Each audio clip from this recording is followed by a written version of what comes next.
네, 은혜 받으실 하나님의 말씀은 디도서 1장 5절부터 9절 말씀입니다.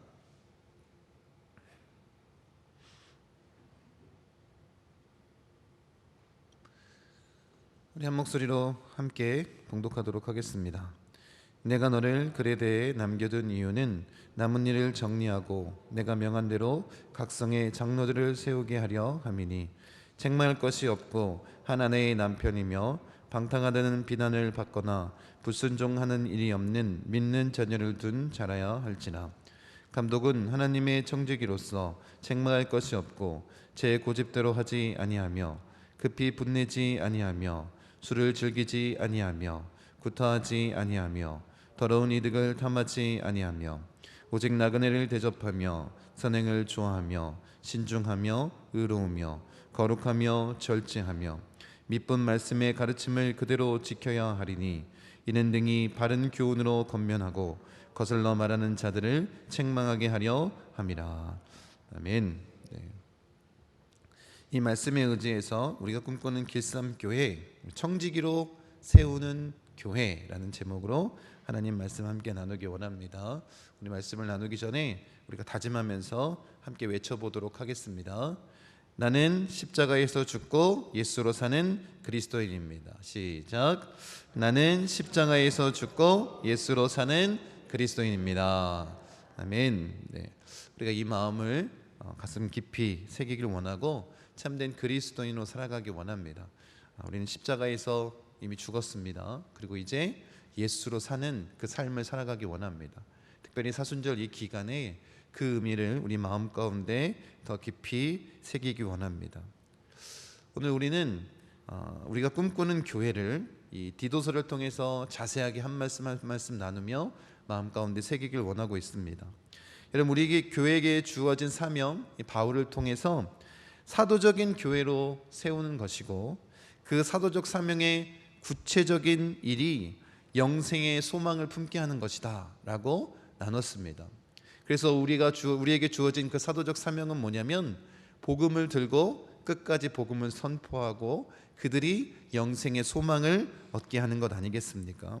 복음을 전하며 제자 삼는 사명이 바로 우리 교회에, 그리고 모든 그리스도인들에게 있는 것입니다. 오늘은 뭐라고 말씀하시는지 함께 나누기 원합니다. 우리 5절 말씀 같이 한번 읽겠습니다. 내가 너를 글에 대해 남겨둔 이유는 남은 일을 정리하고 내가 명한 대로 각성의 장로들을 세우게 하려 함이니, 이렇게 말씀하고 있습니다.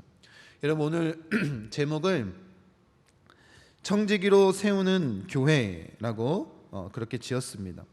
이 제목을 지은 분명한 이유가 있는데, 여러분, 지금 바울은 디도에게 해야 될 일에 대해서 말하고 있습니다. 그 일을 우리는 두 가지로 말할 수 있는데, 첫 번째는 뭐냐면 남은 일을 정리하는 것이고, 또 장로를, 또 지도자를 세우는 것이다 라고 우리 구분할 수 있습니다. 여러분, 이 두 가지 일을 이렇게 우리가 구분할 수 있는데, 뒤에 디도서의 내용과 그 구조를 살펴보면 남은 일은 뭘 얘기하고 있냐면 가르침과 관련된 그런 일이고, 또 장로를 세우는 일은 사람과 관련되어 있는 일입니다.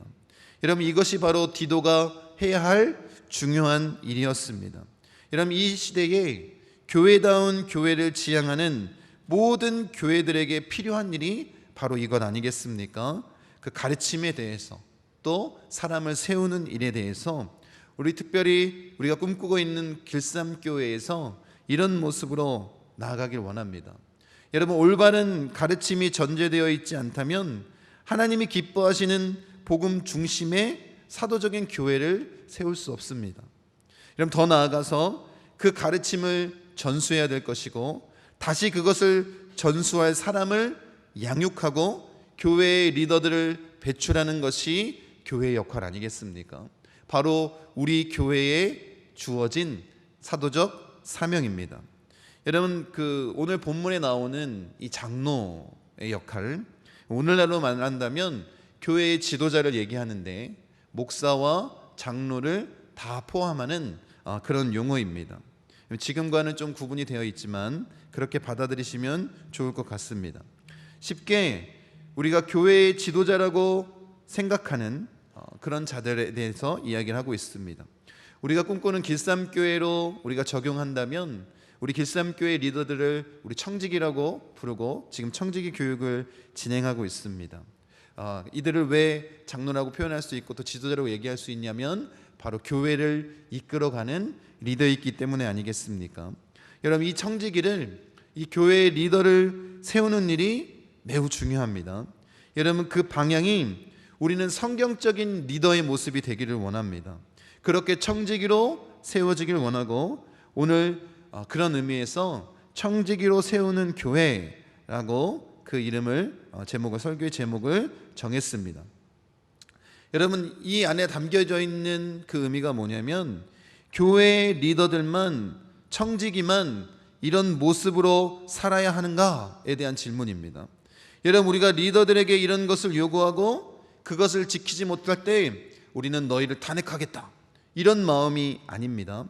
제가 꿈꾸고 있는 교회의 진짜 모습은 뭐냐면 여기 앉아 계신 모든 그리스도인들인 성도님들이 다 청지기의 사명을 감당하는 것 아니겠습니까? 여러분, 지금 바울은 이 사명을 디도에게 전하고 있습니다. 반드시 지키기 원하는 마음을 담아서 뭐라고 얘기하고 있냐면 내가 명한 대로 라고 말하고 있습니다. 이 헬라의 어법상 이 의미를 우리가 살펴보면 어떤 의미냐면 단순히 구속력 있고 권위 있는 명령에서 그치는 것이 아니라 반드시 해야 된다, 너희가 반드시 이 일을 해야 된다 라고 명령하고 있는 것입니다. 여러분, 우리 교회도 이 명령에 순종하기 원합니다. 그 권면들을 우리가 이 시간 나누기 원하는데 구조를 살펴보면 이렇게 간단하게 우리가 볼 수 있습니다. 청지기의 조건을, 리더의 조건을 6절에서는 가정의 가장으로 모범이 돼야 되고 또 7절과 9절에서는 사회에서 타인과의 관계에서 또는 개인의 인격적인 면에서 흠이 없어야 된다라고 말하고 있습니다. 우리 6절 말씀 같이 한번 살펴보겠습니다. 시작. 책망할 것이 없고 한 아내의 남편이며 방탕하다는 비난을 받거나 불순종하는 일이 없는 믿는 자녀를 둔 자라야 할지라. 우리가 6절과 7절을 시작하면서 바울이 책망할 것이 없고 라는 말을 반복해서 사용하고 있습니다. 그리고 그 이하는 그 말에 대한 설명입니다. 그러니까 어떤 의미냐면 가정에서나 세상에서 공적인 영역에서 교회에서 이 인격적인 차원에서 책망할 것이 없는 사람이 되어야 된다고 말하고 있습니다. 사실 이 책망할 것이 없는 이라는 이 단어 자체가 굉장히 어렵습니다. 이는 청지기로 쓰임받는 자나 잠재적인 청지기로 그 내용을 앞으로 내가 그리스도인으로 살아갈 때 필요한 삶의 모습이기에 우리가 좀 마음 가운데 새기기 원합니다. 책망할 것이 없는. 여러분, 이 단어의 의미는 비난받을 것이 없다, 참소받지 않는다라는 것입니다.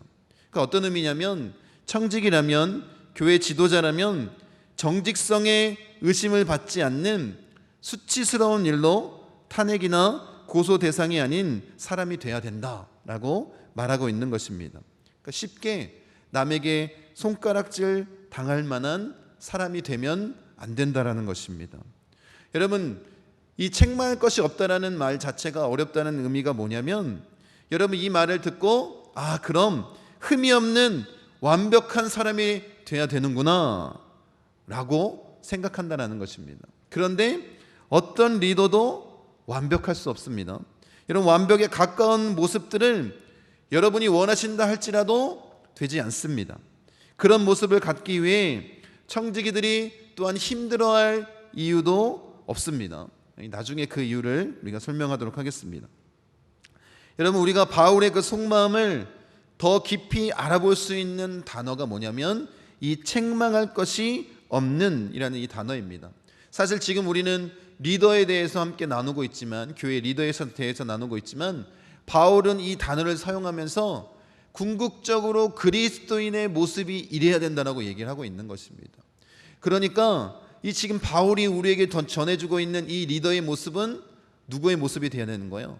모든 그리스도인의 모습이 되어야 된다는 것입니다. 그것을 다른 성경에서 우리가 찾아볼 수 있는데 이 말씀 같이 한번 읽어보도록 하겠습니다. 고린도전서 말씀입니다.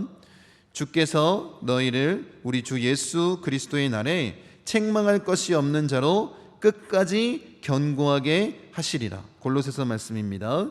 이제는 그의 육체의 죽음으로 말미암아 화목하게 하사 너희를 거룩하고 흠없고 책망할 것이 없는 자로 그 앞에 세우고자 하셨으니 라고 말씀하고 있습니다. 여러분, 책망할 것이 없는 그런 그리스도인으로 우리가 서길 원하는 것 아니겠습니까? 그러니까 오늘 우리가 나누는 이 리더의 그 덕목에 대해서 리더들만 지킬 거야 라고 생각하지 마시고 우리가 이루어야 할 그리스도인의 모습으로 받아들이고 우리 모두가 그런 모습으로 나아가길 원합니다.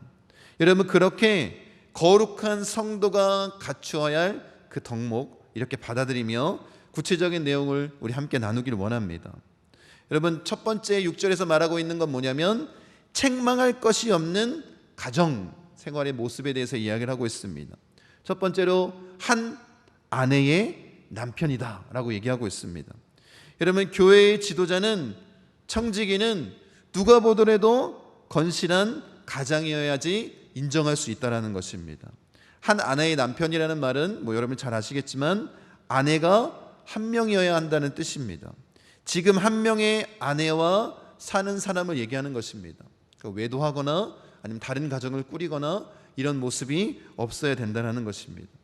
여러분, 그런데 지금 이 말씀, 이것은 지금과 그때의 그 당시의 사회상이 좀 다르기 때문에 바울이 말한 것을 그 문자 그대로, 법조문 그대로 우리가 받아들이기보다는 우리가 제2법적으로 좀 해석하길 원합니다.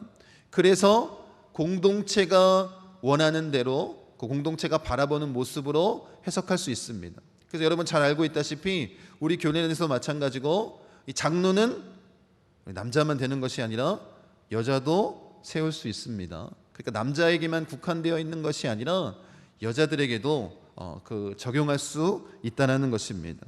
여러분, 그렇기 때문에 여성 장로나 청지기도 세울 수 있고 그렇게 세워지려면 한 가정의 어머니로서 그런 모습을 지켜야 된다라고 말하고 있는 것입니다.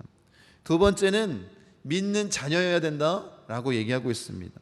믿는 자녀에 대해서 얘기하면서 두 가지 조건을 얘기하고 있는데 방탕하다는 비난을 받거나 불순종하는 일이 없는 이라고 얘기하고 있습니다. 여러분, 이 믿는 자녀를 둔다는 조건이 반드시 자녀가 있어야 된다는 의미는 아닙니다. 여기서 믿는 자녀는 신앙에 있는 기독교적 믿음이 있고 아버지의 권위를 인정하는 자녀라는 그런 의미가 담겨져 있습니다. 여러분, 이 믿는 자녀가 방탕하다는 비난을 받지 말아야 된다라고 얘기하고 있습니다. 진탕 먹고 떠들고 취하는 것과 관련되어 있는 단어입니다. 여러분, 에베소서에서는 성령 충만과 대조를 이루는 단어로 이 방탕함, 이 단어를 사용하고 있습니다. 여러분, 베드로는 이 방탕함을 예수님을 믿기 전 이방인의 뜻을 살아갈 때의 삶을 사는 것이라고 말하고 있습니다. 여러분, 이 방탕함은 이 믿는 자녀와는 전혀 상반된 그런 이미지입니다. 또 어떤 자녀여야 된다고 말하고 있냐면 불순종하는 일이 없는 그런 자녀여야 된다고 말하고 있습니다. 여기서 이 단어의 의미는 그냥 단순히 말 안 듣는 정도가 아닙니다. 가장의 권위를 실추시키는, 부모의 권위를 땅에 떨어뜨리는 그런 자녀의 행동을 말하고 있는 것입니다. 여러분, 우리가 이 교회의 리더를 세우는데 왜 바울은 이 가정에 대해서 말하고 있습니까? 여기서 핵심은 뭐냐면 교회의 리더인 청지기들은 하나님의 청지기이기 때문에 교회가 하나님의 집이고 곧 가족이 되는 것 아니겠습니까? 그래서 하나님이 세우신 리더 청지기라면 하나님의 집이나 하나님의 가족을 경영해야 되는 것 아니겠습니까? 그래서 자기 집을 어떻게 이끄는가를 보면 하나님의 가족인 교회를 어떻게 이끌지도 알 수 있다는 거예요. 집에서 군림하는 자의 모습이라면 교회에서도 그렇게 할 것이고, 또 집에서 책임을 다하지 않는 모습이라면 교회에서도 그렇게 할 것이기 때문에 그렇습니다. 두 번째 이야기하고 있는 건 7절에 책망할 것이 없는 인격에 대해서 얘기를 하고 있습니다. 교회와 이 사회에서의 생활의 모습에서 이야기하고 있습니다. 우리 7절 말씀 같이 한번 읽겠습니다. 감독은 하나님의 청지기로서 책망할 것이 없고 제 거짓대로 하지 아니하며 급히 분내지 아니하며 술을 즐기지 아니하며 구타하지 아니하며 더러운 이득을 탐하지 아니하며 이렇게 말씀하고 있습니다. 여러분, 책망할 것이 없는 이라는 이 말씀을 반복하면서 교회 및 사회생활 가운데 정말 책망할 것이 없는 인격을 갖추고 있어야 된다라고 말하고 있습니다. 여러분, 그래서 7절에서는 리더에게는 없어야 할 5가지 책망할 것이 없는 모습에 대해서 얘기를 하고 있고, 8절은 리더가 갖추어야 할 6가지 덕목에 대해서 이야기를 하고 있습니다. 여러분, 그런데 왜 지금 바울이 이 인격적인 덕목을 강조하고 있느냐? 왜 이것이 중요하냐? 여러분, 한번 역사적으로 우리가 한번 생각해 보길 원합니다. 여러분, 이 세상에 폭군이라고 얘기할 수 있는 여러 사람들이 있죠. 그들이 소기의 목적을 이룬 것은 단순히 운이 좋아서가 아닙니다. 여러분, 그들은 자신들이 가지고 있는 능력이 있었습니다. 무슨 말빨이 좋거나 카리스마가 있거나 전략에 능한 사람이거나, 그래서 그 기량 등을 견합해서 리더로서 성과가 있었기 때문에 소기의 목표를 달성할 수 있는 능력, 재능을, 기량을 가지고 있었던 사람입니다. 그런데 그들이 그런 목적을 이루고 나서 문제가 발생하게 되는데, 그 문제가 어디서 나타난 거예요? 그들의 인격 때문 아니겠습니까? 여러분, 그 기량을 이기적 목적으로 사용된 결과 그 파괴력을 우리가 다 기억하고 있지 않습니까? 여러분, 교회 안에서도 마찬가지입니다. 그래서 경건한 설교자였던 스펄전 목사님이 자신이 책임졌던 신학교의 2 부류의 학생들은 절대로 입학할 수 없었다고 합니다. 첫 번째 부류는 어떤 사람이냐면, 너무 유능해서 모든 일에 성공하기에 목회에도 성공할 것이라고 여기는 학생들은 받지 않았습니다. 두 번째는 하나님이 자기를 목사로 만들기 위해서 자신이 하는 모든 일마다 실패하게 하셨다라고 믿는 사람은 받지 않으셨습니다. 여러분, 이유는 전자는 너무 교만해서 실패할 것이고, 후자는 목회를 해도 실패할 것이기 때문이다 라고 그렇게 얘기를 하셨습니다. 여러분, 그 자질이, 그 인격적인 덕목이 얼마나 중요한지를 이야기하고 있는 것 아니겠습니까? 여러분, 교회의 리더로서, 청지기로서 책망받지 말아야 할 5가지는 이와 같습니다. 첫 번째는 뭐냐면 고집대로 하지 아니하며입니다. 여러분, 이 말의 원 의미가 뭐냐면 자기 뜻대로 완고하게 거만하게 하지 않는다는 것입니다. 여러분, 잘 들으십시오. 교회의 리더는, 청지기는 권위는 있지만 권력은 없습니다. 마음대로 해도 좋은 일은 하나도 없습니다. 성도들이 권위를 인정해 위임한 일만 결정할 수 있는 것입니다. 여러분, 그래서 담임 목사라고 마음대로 다 결정하는 건 아닙니다. 우리 교회는 당회가 있고, 그 당회의 구성원들이 교회의 그 방향성을 정하고 계획한 대로 그것을 이끌어 나가는 것입니다. 여러분, 그렇지 않고 만약에 독단적으로 그 일들을 이루어 나간다면 아무리 선하고 그 방법이 옳다 할지라도 그 결과로 성도들이 다칠 수 있다는 것입니다. 여러분, 특히 이 목회자들 가운데 하나님의 말씀을 대언하는 권위를 이용해서 자신의 권력을 확장하려고 하는 그런 마음이 있습니다. 여러분, 여기에 조심해야 되지 않겠습니까? 마치 자신의 뜻이 하나님의 말씀인 것처럼. 여러분, 그래서 아실지 모르겠지만 제가 설교할 때 대부분 설교가 강의 설교 위주입니다. 이유가 뭐냐면 제 마음대로, 제 뜻대로 설교 시간에 얘기하는 것을 자제하기 위한 것입니다. 그래서 절기나 아니면 여러 가지 상황 가운데에도 그렇게 강의 설교를 고집하는 이유가 있습니다. 여러분 정말 하나님의 말씀을 듣는 그런 시간이 되길 원하고, 또 우리가 다 하나님의 뜻대로 살아나가는 자들 되시기를 간절히 축원드립니다. 여러분 또 우리가 한 가지 생각할 건 뭐냐면 자신의 아집과 신념을 좀 구분해야 됩니다. 여러분 성경 속의 인물이나 순교로 자신의 신념을 목숨과 바꾼 그런 사람들을 보십시오. 자신의 신념을 결코 놓지 않았습니다. 여러분 그런데 교회 리더 가운데 이런 사람들이 있습니다. 성경 원리와는 부합하지 않는데 자기 지식과 경험을 근거로 해서 기어이 자기 의견을 관철시키려고 하는 사람들이 있습니다. 그것은 아집입니다. 자기 자신이 너무 강해서 자신의 그 한계를 인정하지 못하고 영적으로 성장하지 못했기 때문에, 성숙하지 못했기 때문에 교만을 갖고 있는 그 모습, 그 태도로서 그런 고집을 부리는 것입니다. 여러분 교회 리더는 나보다 남을 낮게 여기는 태도를 갖고 있어야 됩니다. 지도자의 역할을 온전히 감당하기 위해서 이 마음을 품고 있어야 되는 것입니다. 여러분 내 생각보다 하나님의 생각이 반드시 옳다라는 마음, 그 마음을 갖고 있어야지 이 고집을 부리며 넘어지지 않을 수 있습니다. 두 번째 덕목은 뭐냐면 급히 분내지 아니하며입니다.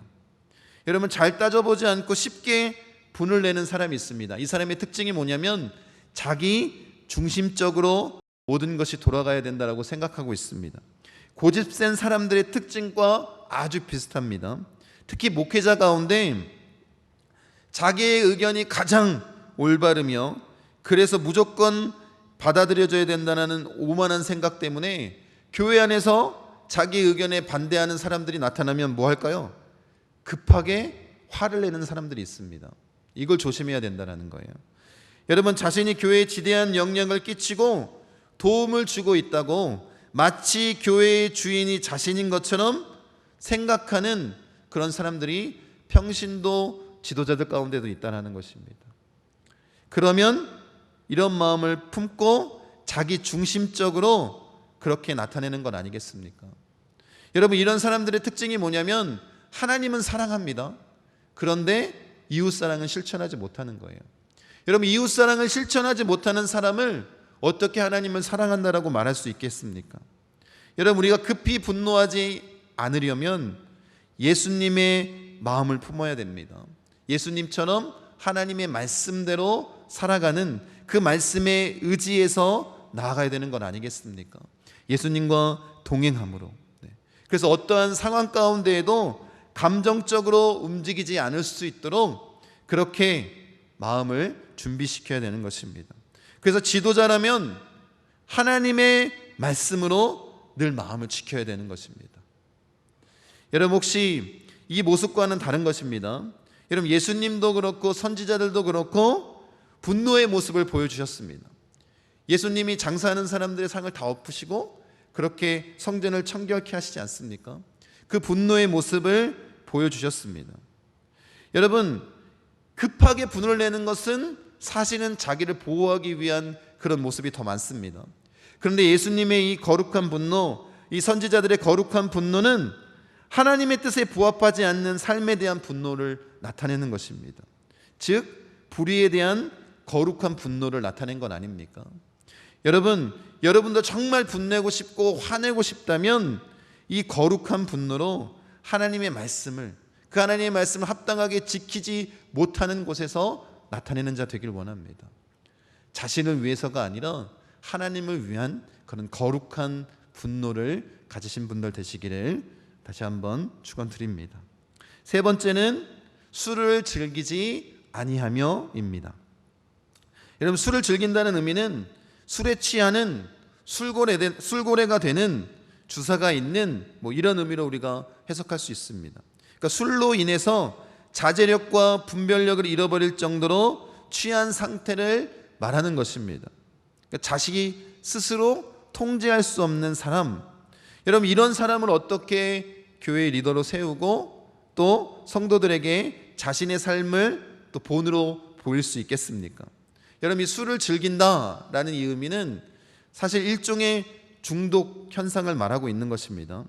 여러분, 당시에는 이 술 중독에 대한 이런 중독 현상이 있었다면 우리 시대에는, 지금 우리가 살아가는 이 시대에는 굉장히 많은 중독 현상들이 있습니다. 그때보다는 더욱 복잡해지고 다양하게 그리스도인들을 공격하고 있습니다. 혹시 이 중독의, 이 술 외에 다른 중독에 여러분들이 해당하는 것이 있는지 한번 생각해 보기 바랍니다. 요즘엔 어떤 중독이 있냐면 쇼핑 중독, 일 중독, 술 중독, 성 중독, 음식 중독, TV 중독, 핸드폰 중독, 스포츠 중독, 돈 중독, 주식 중독, 내 집 마련 중독, 유명 대학 중독, 연예인 중독, 게임 중독 등등등등 굉장히 많이 있습니다. 여러분, 그리스도인으로서 지금 뭐 술만 얘기하는 게 아닙니다.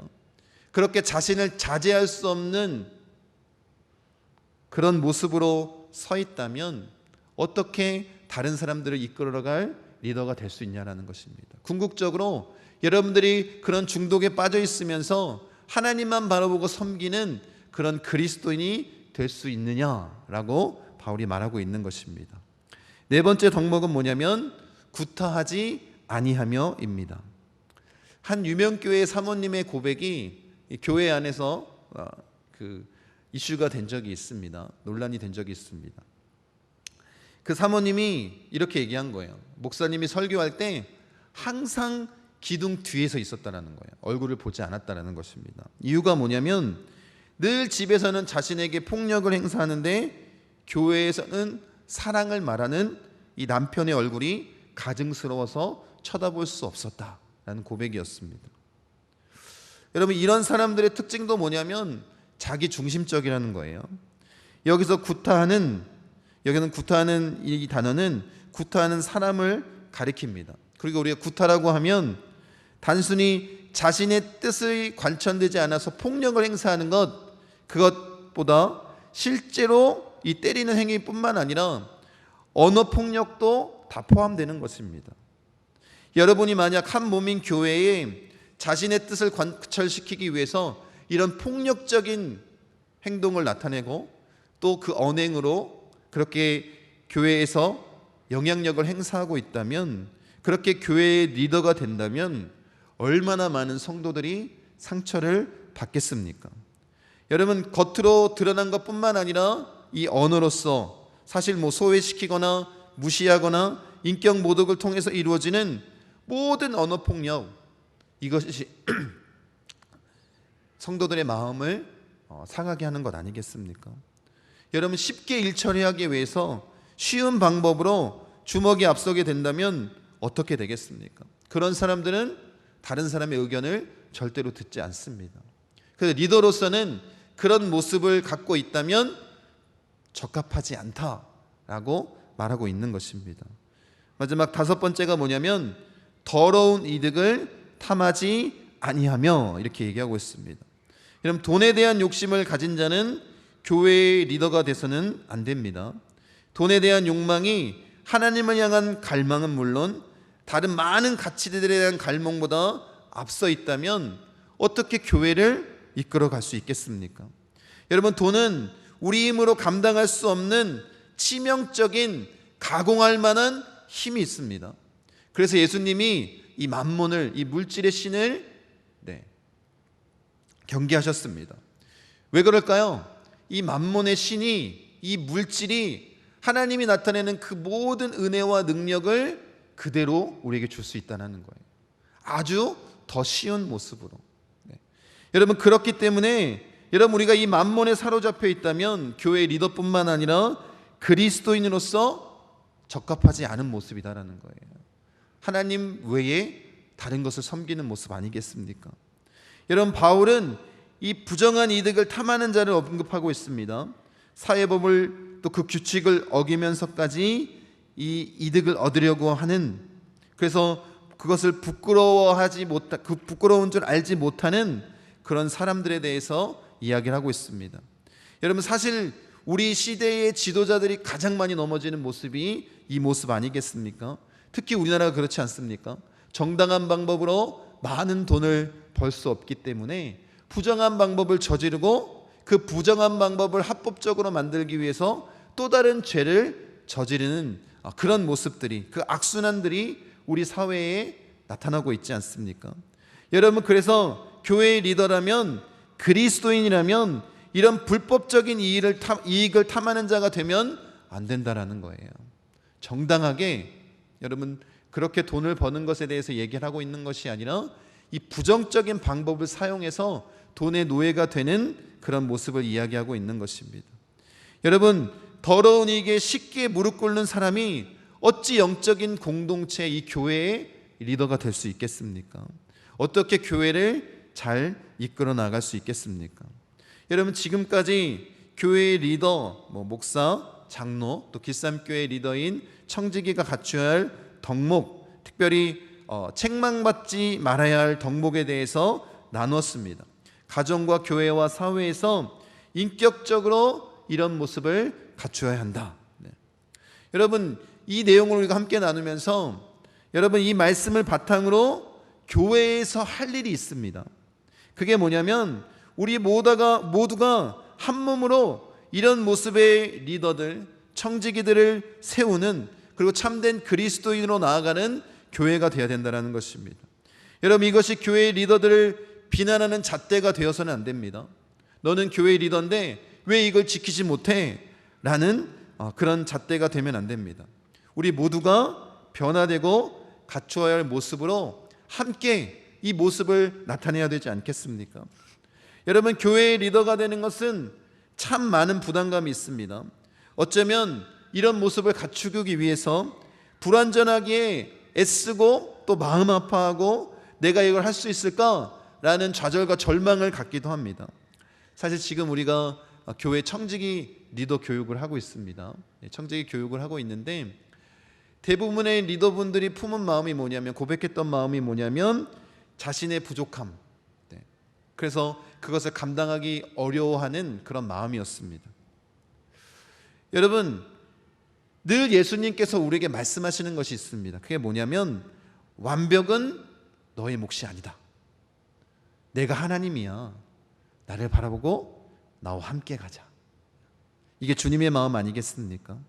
하나님과 함께 완성되어지는 것이고 성화되어지는 것 아니겠습니까? 여러분, 우리는 완벽한 사람이 되려고 나아가는 자가 아니라 예수님 닮은 모습으로 변화되려고 지금 신앙생활하는 것 아니겠습니까? 그러니까 여러분, 이전에 그 사람의 모습으로 우리가 평가하지 맙시다. 정말 예수님을 만나고 그 삶이 변화되었다면 그 모습을 인정해주고 또 교회의 리더로서 그렇게 위임할 수 있는 그런 그리스도인 되기 원합니다. 여러분, 바울이 회심했다고 했을 때 그리스도인들이 믿지 않았습니다. 바나바가 없었다면 예수님이 원하셨던 그 사명을 온전히 감당하는 바울도 없었을 것입니다. 여러분, 이 땅에 완벽한 사람은 있을 수 없습니다. 여러분, 성경을 보십시오. 성경에 나오는 모든 인물들을 한번 바라보십시오. 그들이 완벽해서 하나님이 쓰시지 않았습니다. 부족한 사람들을 사용해서 쓰셨습니다. 빈 공간이 있는 사람들을 하나님이 선택하셔서 그 빈 공간을 하나님의 능력으로 채우셔서 사용하셨습니다. 여러분, 정말로 이 땅 가운데 완벽해서 쓰임받는 자가 없다라는 거예요. 우리도 마찬가지 아니겠습니까? 여러분, 혹 그런 사람이 있다 할지라도 주님은 그런 완벽한 사람을 사용하시지 않습니다. 왜 그럴까요? 주님의 일을 이루고 났을 때 하나님의 영광이 나타나는 것이 아니라 자신의 영광이 드러나기 때문에 그런 거 아니겠습니까? 여러분, 오늘 제목을 그래서 청지기로 세우는 교회라고 한 거예요. 우리 교회가 교회의 리더를 세우는 교회가 되어야 됩니다. 또 여러분들 모두가 교회의 리더로서 지금 바울이 원하고 있는 그리스도인의 모습으로서 우리가 서야 되는 것 아니겠습니까? 우리가 그렇게 주님 앞에 서길 원합니다. 하나님이 원하시는 그리스도인의 모습으로 세워지는 그 순간까지 우리가 함께 발맞춰 나아가기 원합니다. 그렇게 우리 길쌈교회를 꿈꾸기를 원하고 또 목포 순복음 중앙교회 전체가 하나님이 원하시는 그런 교회의 모습으로 세워지길 원합니다. 이를 위해서 기도해 주시고 한 마음으로 우리가 정말 하나님이 원하시는 이 세상의 영향력 있는 덕스럽게 세워가는 그런 교회 되기 원합니다.